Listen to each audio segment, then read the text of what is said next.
Salahuddin Ayyubi, a name that echoes through history. Born in Tikrit, he became a shining example of leadership and military prowess.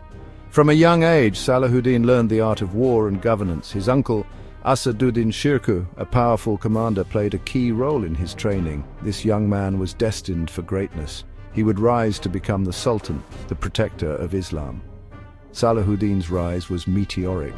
He rose through the ranks, proving his skills in battle after battle. Egypt became his, then Syria, and then parts of Mesopotamia. He united the Muslim world, which had long been divided. His gaze, however, remained fixed on a prized Jerusalem, the holy city. Salahuddin was not just a warrior, he was a scholar, a just ruler, a man of deep faith.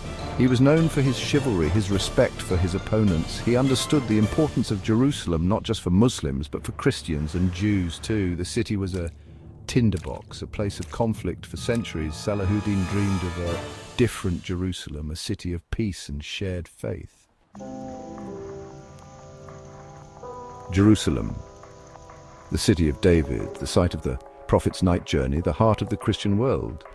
For centuries, this city had changed hands, conquered and reconquered, its fate a pendulum swinging between empires. In 1099, Christian crusaders took Jerusalem. It was a brutal conquest, a bloodbath that shocked the Muslim world. The Muslims, driven from their holy places, yearned to return.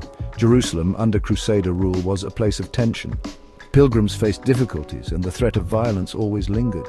The Muslims knew they had to retake the city, not just for themselves, but for the sanctity of all religions. Salahuddin's heart burned to liberate Jerusalem. He understood its importance, its symbolism. It wasn't just a city, it was an idea, a beacon of faith. The recapture of Jerusalem became his life's mission. He prepared his armies, strengthened his alliances, and waited for the right moment to strike. The year 1187, Salahuddin's forces marched towards Jerusalem. The Christian armies under Guy of Lusignan met them at Hattin. The Battle of Hattin was a disaster for the Crusaders. Salahuddin's tactics were brilliant, his soldiers inspired. The Crusader army was crushed. With Hattin won, the road to Jerusalem lay open. Salahuddin's army was strong, but he was a merciful conqueror. He offered the city terms surrender, and the inhabitants could leave in peace. He did not want bloodshed. He remembered the horrors of the First Crusade. Negotiations began. Tensions were high. The people of Jerusalem were afraid. They had heard stories of Salahuddin, but they also knew of the Crusaders' brutality. For days, the fate of the city hung in the balance. Finally, an agreement was reached. Jerusalem would return to Muslim hands. On October 2nd, 1187, Salahuddin entered Jerusalem. The city, once filled with the sounds of battle, was now quiet. Salahuddin, true to his word, allowed the Christians to leave safely.